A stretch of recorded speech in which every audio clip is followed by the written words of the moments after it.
The insult heard across the stars. The Galactic Council chamber was built to inspire fear. Its dome reached so high that shadows swallowed the banners of empires hanging from the ceiling. The seats of 100 species formed a circle, each row glowing with symbols of power: serpents, suns, wings, and claws. The Council had always believed it was the beating heart of the galaxy. On this day, however, something felt different. A human stood at the center. The silence was heavy, broken only by the rustle of alien robes and the faint hum of translation machines. Every eye was on the envoy, a man in a plain Earth uniform. He had no crown, no weapons, no guards. To most, in the chamber he looked out of place, too small, too simple, too ordinary. An alien senator leaned forward, his long arms crossed in arrogance. His skin shimmered with colors that signaled amusement to his kind. His voice carried through the chamber like iron scraping stone. "Humans," he said, "a mistake of evolution. Loud, reckless, and without honor. You arrive here with broken ships and louder mouths, and you dare call yourselves part of this galaxy. You are not a people. You are an insult."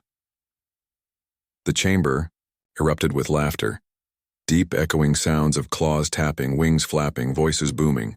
For most it was not cruelty, it was certainty. The galaxy had always mocked humanity. They saw Earth as a noisy child who had stumbled into the stars too soon. The human envoy did not move. His hands stayed behind his back, his eyes steady. He showed no anger, no fear, only silence. The laughter slowed. Delegates began to glance at one another, confused. This was not the reaction they expected. The senator smirked, leaning closer. "Do you not defend your kind, human? Do you not deny what I say? Or perhaps you know it is true. Perhaps you are ashamed." The envoy finally raised his head. His voice was calm, almost quiet, but every translation device carried it perfectly. "You call us an insult," he said. "Perhaps you are right. But insults are remembered. Insults do not fade. And humanity never forgets." The room fell silent. No one expected such words. Not a threat, not a plea, just a promise, spoken without fear. The senator's smirk faltered. "You think words can wound us?" he asked, but his voice lacked strength. The human took a step forward, his boots echoing on the marble floor. "We do not fight with words," he said. "When you mocked us, we remembered. When you struck at us, we remembered. When you doubted us, we remembered. And when the time comes, you will see. Our silence is not weakness, it is waiting." A cold shiver spread through the chamber. Delegates shifted in their seats. Some whispered. Others stared at the human with new unease. For the first time, the council felt something strange. Doubt. The envoy turned without another word. His footsteps echoed louder than the laughter had moments ago. He walked through the great doors, unchallenged, his figure shrinking into the light beyond. No guard stopped him. No voice dared to call him back. The senator who had mocked him clenched his hands, but the silence weighed heavier than chains. Every delegate felt it, a sharp reminder that humanity did not need to shout, did not need to prove, did not need to ask for permission. The council realized something terrifying. This was not a war fought with ships and weapons. This was a different kind of battle, a silent war. That night across the galaxy, whispers spread. Some mocked the envoy, calling him a fool. Others argued he had planted fear deeper than any weapon could. But all of them remembered. And on Earth the envoy returned to his people. There was no celebration, no cheering. Humanity did not need applause. They knew the truth. Every insult from the galaxy was fuel for something greater. The insult had been spoken. The laughter had been heard. And now, the galaxy would learn what it meant when humans stayed silent. Echoes of defiance. The insult did not end in the chamber. It spread like fire. Across the galaxy, news channels replayed the senator's words. Humans are an insult. The clip was repeated again and again, carried by voices that laughed and mocked. To most alien worlds, it was a small piece of entertainment. To humans, it was a challenge. On distant colonies, people watched the broadcast in silence. In crowded Earth cities, citizens stopped in the streets to see the senator's face.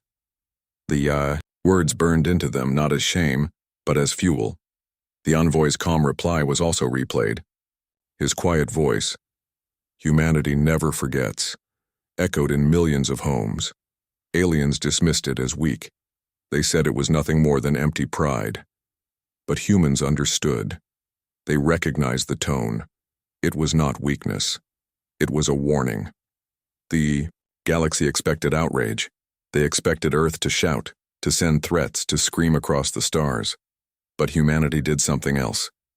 They answered with silence. Days passed, then weeks. No human statement, no protest, no demands. Earth's governments and colonies continued as normal, but beneath the surface something was changing. In hidden stations orbiting moons, new ships were being built. In research labs buried deep in Mars soil, scientists worked without rest. In the dark oceans of Europa, strange weapons tested their first silent strikes. Aliens watching from afar grew uneasy. They were used to humans being loud, quick to talk, quick to fight.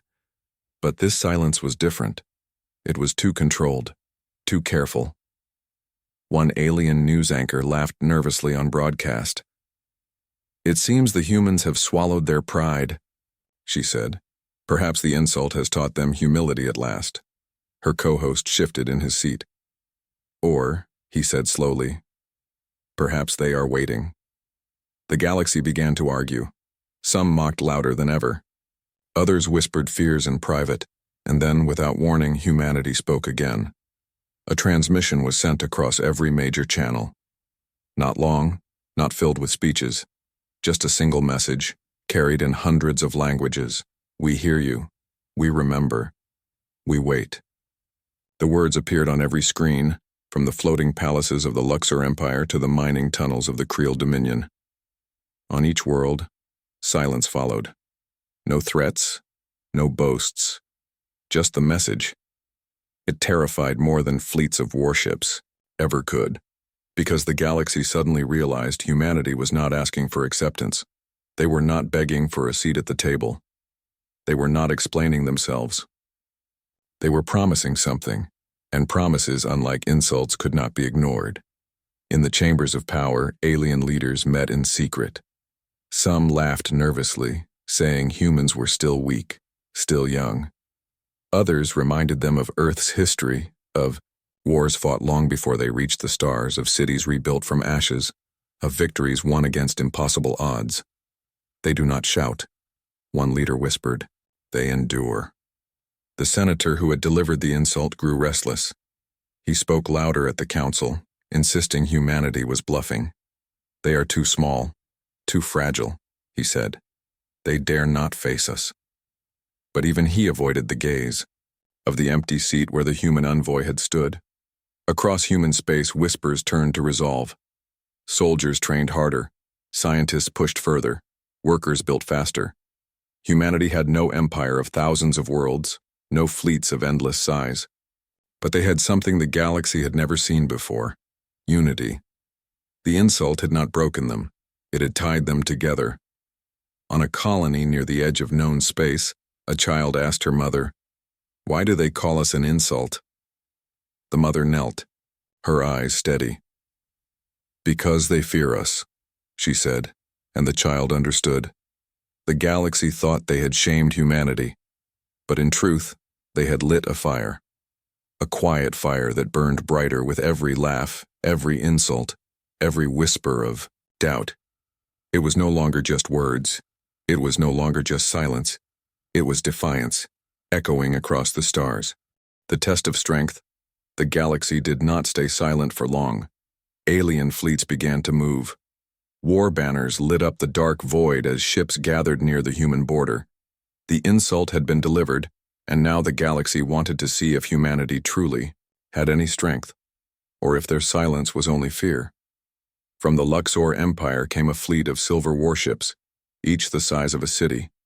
From the Creel Dominion came carriers bristling with cannons. Other empires sent their vessels as well, not to fight but to watch. To them, this was not war. It was a test. "Let us see," one alien commander said. "If the humans bark louder, then they bite." On Earth, leaders met in secret. Generals, admirals, and scientists all sat in a chamber deep beneath the planet's surface. The insult still hung heavy in the air. Every word spoken at the council replayed in their minds.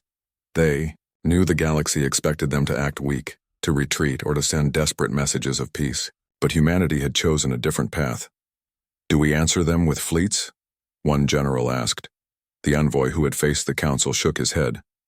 "No, if we send everything, they will only mock us for showing fear. We will send one ship." The generals frowned. "One? Against all of them?" The envoy's voice was steady. "One is enough." And so, when the alien fleets reached the edge of human space, they did not see an armada. They saw a single vessel gliding through the stars. It was not massive. It was not painted with symbols of power. At first glance, it looked like any other human cruiser. The aliens laughed when they saw it. "This is their answer?" a Luxor commander said with a sneer. "One ship? They truly are children playing, at war." But then the ship moved closer. The vessel carried a design the galaxy had never seen before.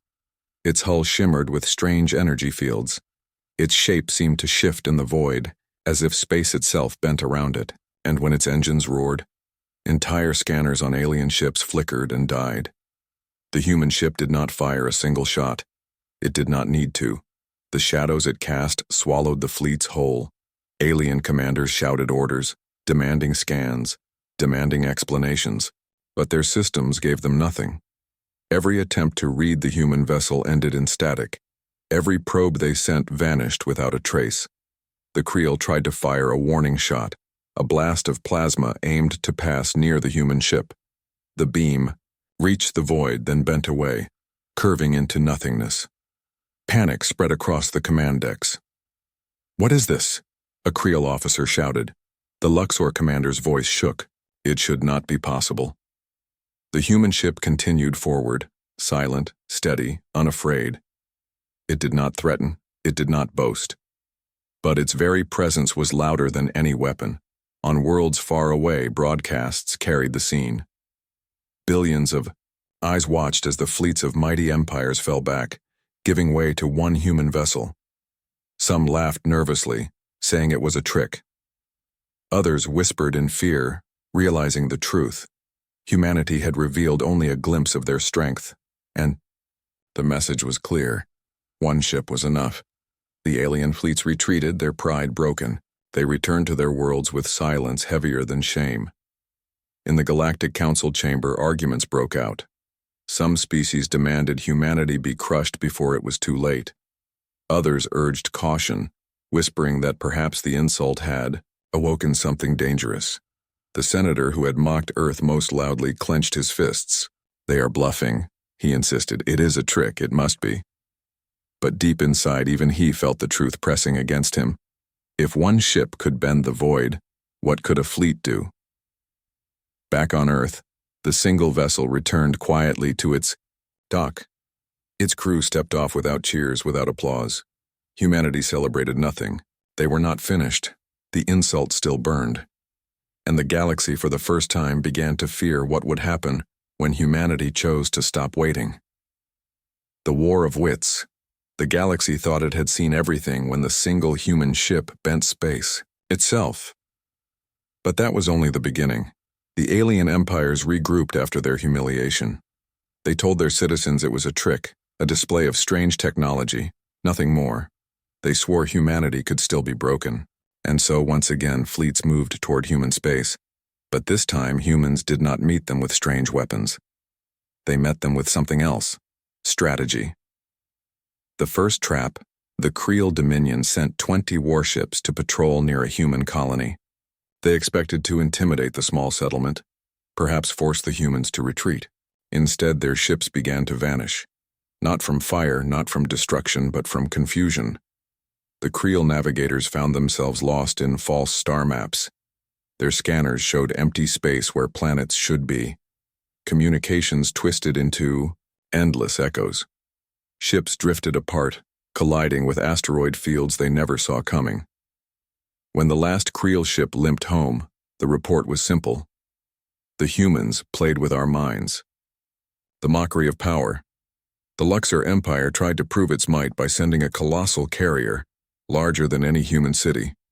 It approached a human mining outpost, broadcasting threats across all channels. But when the carrier arrived, it found the outpost already empty. Only one thing remained, a single beacon, blinking with a recorded message. The voice of a human child echoed through the carrier. "You came all this way to find us? We left yesterday." The mighty carrier had chased shadows. By the time it returned home, human cargo ships had slipped past, stealing valuable resources from Luxor trade routes. The Council laughed at the Luxor, but it was not a happy laugh. It was nervous. The Council divided inside the Galactic Council chamber. Voices rose in anger. "They do not fight fair," one delegate shouted. "They humiliate us with tricks," cried another. But some spoke in whispers, their eyes wide with unease. "They use no great fleets, no endless armies. They use wit, and wit cannot be measured." The senator who had once mocked Earth pounded his fist. "They are nothing but pests. We will crush them." Yet even as he spoke, his words sounded hollow. The human way back on Earth, the envoy who had faced the Council stood with military leaders once again. He listened as reports came in. Creel fleets lost in false maps, Luxor ships mocked and humiliated, trade routes collapsing under human raids. He nodded slowly. "Good. We do not need to match their power. We only need to remind them that every insult has a cost." One admiral frowned. "But they will keep coming. They will not stop until they destroy us." The envoy's eyes were steady. "Then we will not stop either. Every time they strike, we will turn their pride into their prison. Every laugh will be their undoing." Fear in the shadows across alien worlds, whispers spread faster than official reports. Stories of humans outsmarting fleets grew into legends. Some claimed humans could bend space with thought. Others said they could walk unseen among alien cities. Children of distant species whispered to each other at night, "Do not mock a human. They will come for you." The silent war was no longer silent. It was becoming a war of wits, and the galaxy was losing. The Council tried to meet again. But even here, fear crept through the chamber. Delegates shouted, argued, accused each other of weakness. No decision was reached. Because deep inside, each of them realized something that chilled their blood. It wasn't humanity's weapons that frightened them. It was humanity's mind. The shattered Council. The Galactic Council chamber no longer felt like a place of order. It felt like a battlefield. Once, the chamber's high dome had echoed with laughter when humans were mocked. Now it echoed with shouts, accusations, and fear. Delegates screamed across the rows. Some demanded war. Others demanded peace.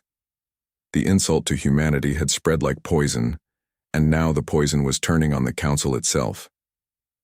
The voice of fear, a delegate from the Creel Dominion, stood, his voice trembling. "We cannot allow humanity to grow unchecked. If one ship can humiliate our fleets, what will happen when they build 10 or 100? Another delegate from the Luxor Empire snarled back. "You call for war because you are afraid. But do you not see? Every battle we fight against them ends in shame.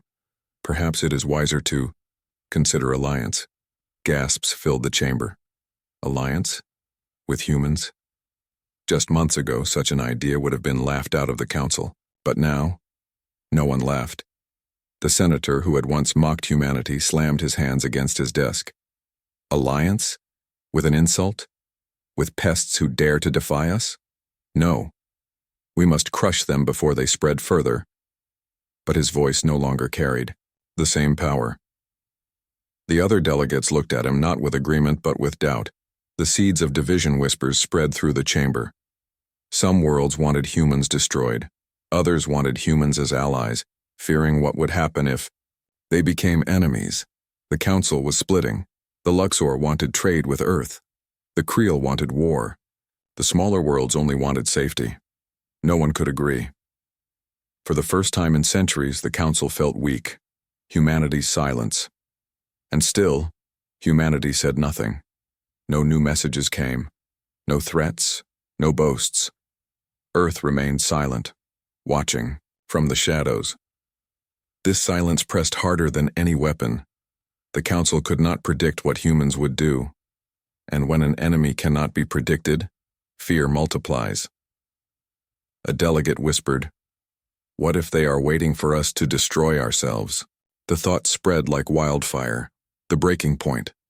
The senator who had insulted humanity tried to regain control. He shouted, calling humans weak, demanding action. But when he looked around, he saw something terrifying. No one was listening. One by one, delegates were turning away from him. His insults no longer held power. The word insult itself now carried a new meaning, not for humans, but for the Council that had underestimated them. The Council had mocked Earth. But now, the galaxy was mocking the Council. The Fear Grows reports arrived during the session. Human patrols had tricked Creel fleets into crashing into their own mines. Human ships had stolen resources from Luxor trade lanes without firing a shot.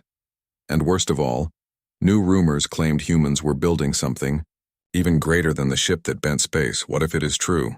One delegate whispered. What if they have more?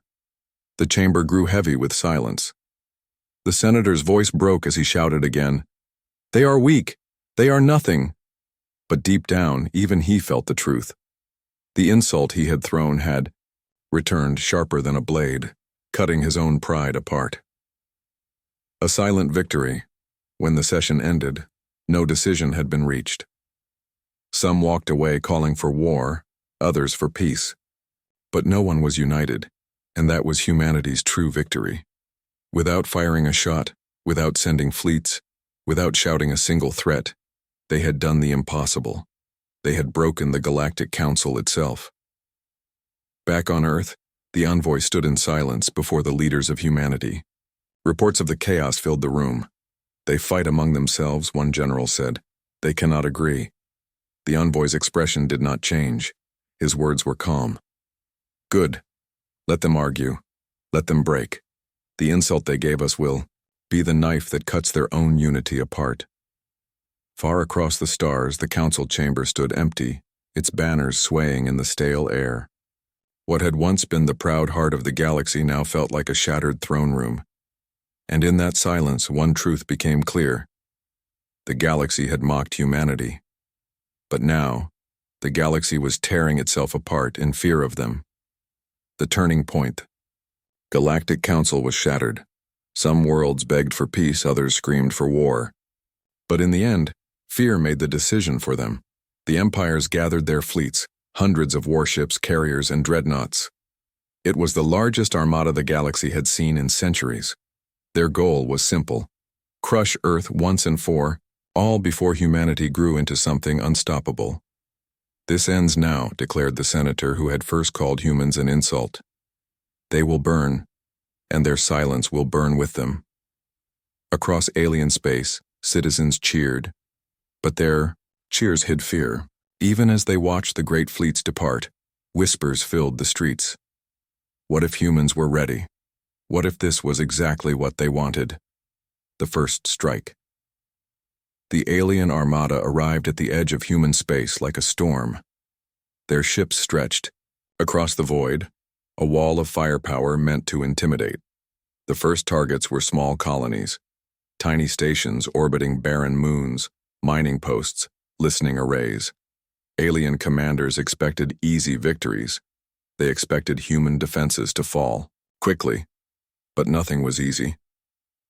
At the first outpost, the aliens found empty docks and abandoned halls. At the second, their ships were pulled into minefields disguised as asteroid belts. At the third, their systems collapsed under invisible attacks, as if unseen hands reached into their machines and tore them apart. Every strike met with shadows. Every step forward left them weaker. The hidden truth. While the fleets pressed deeper, human space remained silent. No great fleets rose to meet them. No counterattack was launched. The galaxy began to think humanity was finally retreating. Until they reached the edge of Sol. There, waiting in the darkness, was something no alien had ever seen before. Not one ship, not 10, but a behemoth hidden for centuries. A vessel so vast it dwarfed dreadnoughts, its hull black as night, its lights burning like 1,000 suns. The alien fleets froze. "What is that?" one commander whispered. It was humanity's secret, not new, not freshly built, old, ancient. Something forged in the quiet years when the galaxy thought Earth was weak. A relic of human desperation, restored, waiting, patient. The silent dawn. The weapon unleashed. The ship did not move like other vessels. Space itself bent around it. Its cannons glowed with a cold light, but it did not fire first. Instead, a transmission reached every alien ship. The same voice that had once spoken in the council. Calm, steady, human. "You called us an insult, and so we remembered. Now, you will remember us." Then the silent dawn opened fire, but its weapons were not plasma, not missiles, not beams of ordinary light. They were storms of energy that tore apart fleets without leaving wreckage. They were strikes that bent metal into nothing, that silenced entire armadas in moments. Ships vanished, carriers broke, commanders screamed into static. The galaxy had gathered its greatest armada, and in minutes, it was falling apart. Desperation, and fear. Alien leaders watching from afar trembled. Some ordered their fleets to retreat, others ordered them to fight to the death. But it did not matter. Against the silent dawn, pride was useless. One Luxor commander whispered before his ship, "Burned, this is no fleet. This is judgment. Humanity's choice." And yet the silent dawn did not press forward. It did not hunt down every survivor. It stopped. The great ship floated silently in the void, letting the broken fleet scatter back into the darkness. It had proved its strength. It did not need to prove more. On Earth, the envoy's words were calm. "We showed them only enough," he said. "The insult has been answered, but vengeance is not our goal. Let them decide what comes next." The turning point. The galaxy had believed humans weak. Then they believed humans clever. Now, they believed humans unstoppable. The Council, shattered and divided, faced a choice. Destroy themselves in endless war against Earth, or bend, and finally admit the truth. For the first time in history, the galaxy looked not at their own empires, but at Earth, and waited, because the turning point had come and humanity was the one holding it. The last laugh. The galaxy was silent. The largest fleet ever assembled had been broken by one ship. The Council was divided, its unity shattered. Worlds that once laughed at humanity now whispered its name with fear. And yet, Earth did not strike again. The silent dawn hovered in the void like a shadow of judgment. It had shown its power, and then it had stopped. It did not pursue the retreating fleets. It did not fire on alien worlds. It simply waited. This confused the galaxy more than destruction ever could. Why show such strength, only to stop? Why not finish the war and claim the stars? The Council's final session. The Galactic Council gathered again, though it no longer resembled its old self. Delegates entered with pale faces, speaking in hushed tones. The once proud banners of empires hung limp. No one laughed this time. The senator who had once mocked humanity sat silent. His voice, once full of pride, now trembled with fear. He could not forget the envoy's words. Insults are remembered. The chamber waited. Everyone knew what was coming, and then the doors opened. The human envoy entered, calm as before. No guards, no weapons. Just a simple figure in a plain uniform. His steps echoed through the chamber, louder than the voices of 100 species. The my human reply. He stopped at the center and looked around the room. His eyes met the faces of those who had mocked, who had doubted, who had feared. And then he spoke. "You called us an insult," he said. "You laughed at us, you struck at us, and we remembered. You built fleets to crush us.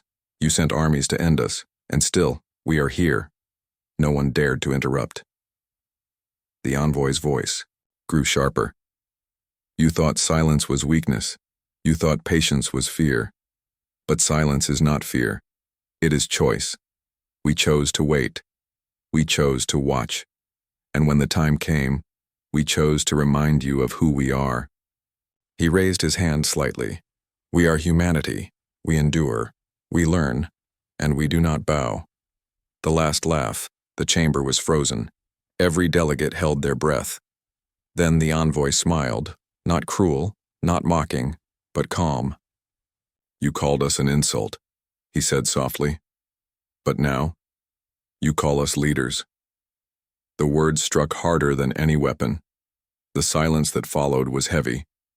And then, slowly, one delegate lowered his head in respect. Another followed. And another. Until the chamber, once filled with laughter at humanity's expense, now bowed in silence before them. The insult had turned into submission. Aftermath across the galaxy, the shift was felt instantly. Empires that once mocked Earth now sought treaties. Worlds that once laughed now offered trade.